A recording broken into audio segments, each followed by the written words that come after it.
my absolute favorite thing to eat. I can eat them anytime, anywhere. So in this video, I'm going to share with you guys my favorite recipe of street style veg cheese momos. And where there's momos, there's got to be the spicy, tangy red chutney, and I'm sharing that recipe as well.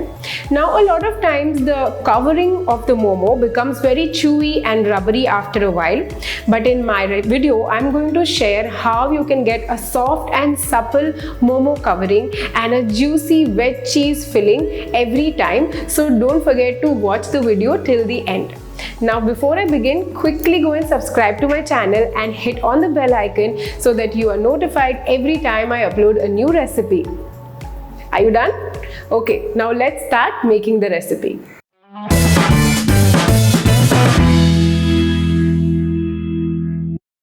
I will begin by making the dough for the momos, and for that I have taken some all-purpose flour or maida, and to that I have added salt and baking powder.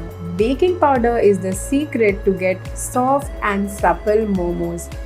I know that no recipe calls for it, but believe me, just a pinch of baking soda will make your momos really soft and melt in the mouth. Then add in some oil and mix it well in the dry flour. And make a soft dough with water. It's important to get the correct consistency of the dough, because if the dough is too soft, you will not be able to fold the momos properly, and if it is too hard, then your momos will become very tough and chewy after steaming. So it is important to get the correct consistency.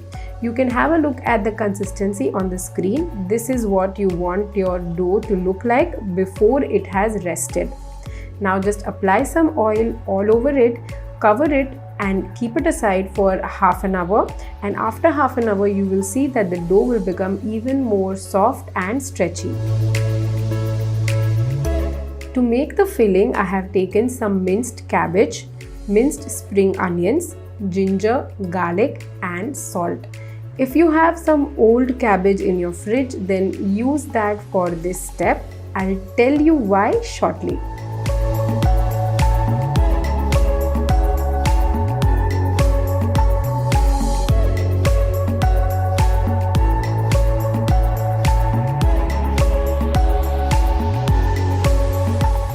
Once you've added the salt, go in with clean hands and massage the salt properly to all the vegetables and keep it aside for 10 minutes. I have used this kind of a vegetable mincer to mince the vegetables finely, because in the mixer sometimes you end up making a puree out of them. Now it's been 10 minutes and you can see that the vegetables have released a lot of water. So now we are going to squeeze out that excess water using a muslin cloth so that the momos don't become soggy.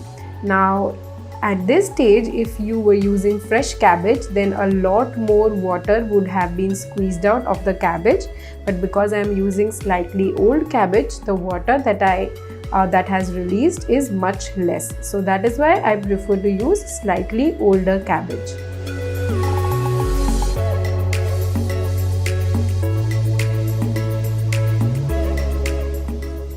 Now transfer this squeezed out cabbage into another bowl.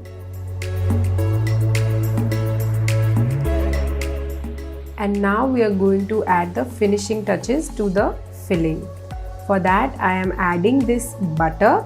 Butter is a saturated fat and it gives a very good flavor to this filling. So don't substitute it with oil. Add some pepper and some Ajinomoto. That's optional, but it gives a great taste. Mix all this properly and our basic veg momo filling is ready. Now if you want to make this veg cheese momos, then here I have some processed cheese cubes. You can use any brand that you like, and I'm cutting it into small pieces. Now there is a reason why I'm cutting them into small pieces and not grating the cheese, because if you grate the cheese, then every time you take a bite of the momos, you will get a cheesy taste overall. But if you are putting in dices like I am putting in, then there will be small little pools of cheese formed inside the momo, and when you take a bite you'll get like a burst of cheesy flavor, and that is what I really like. So that is why I have put in diced cheese into the filling. Our dough has rested for half an hour, and you can see that the texture has become much softer and smoother than half an hour before. And now we are going to divide it into 18 equal balls.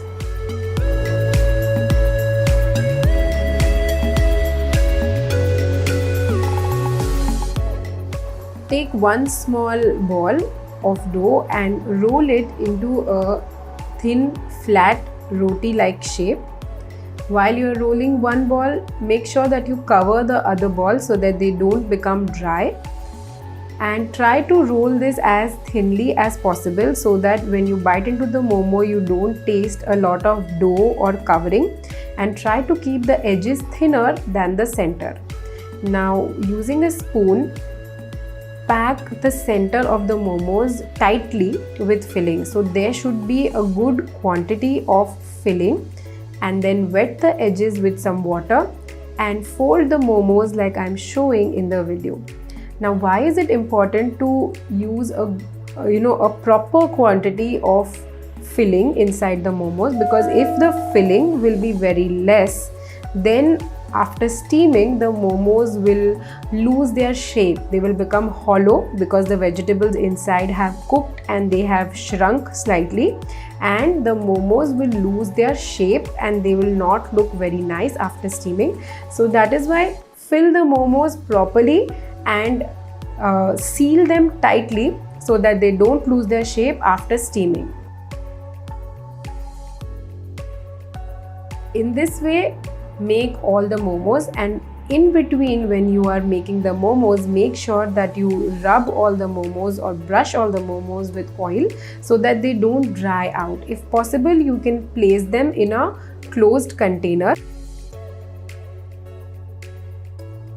So all our momos are ready, and now we will make the tomato chili momo chutney.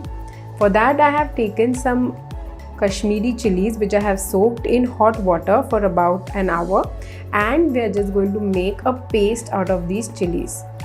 If you don't want your chutney to be very runny, then don't use a lot of water while making a paste of these chilies.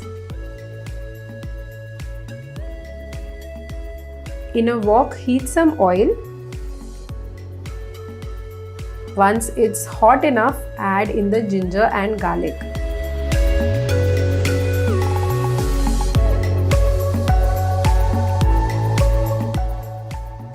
Cook the ginger and garlic, and once the raw smell goes off, add in the puree of one fresh tomato. I have taken a medium-sized tomato.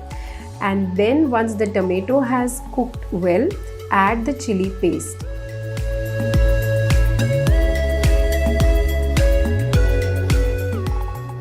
Cook this chili paste and then season it with some red chili powder. Now because I have used only Kashmiri chili for the color, I am using spicy red chili powder to give it a good kick.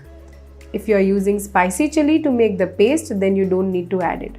Then add some salt and Ajinomoto and bring it to a boil, and that's it. The chutney is ready.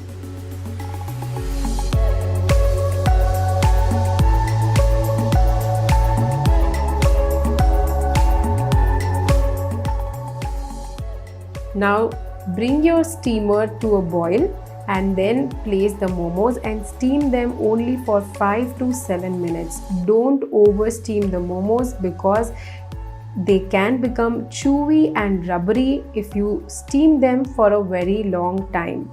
So don't steam the momos for a very long time, just 5 to 7 minutes is enough.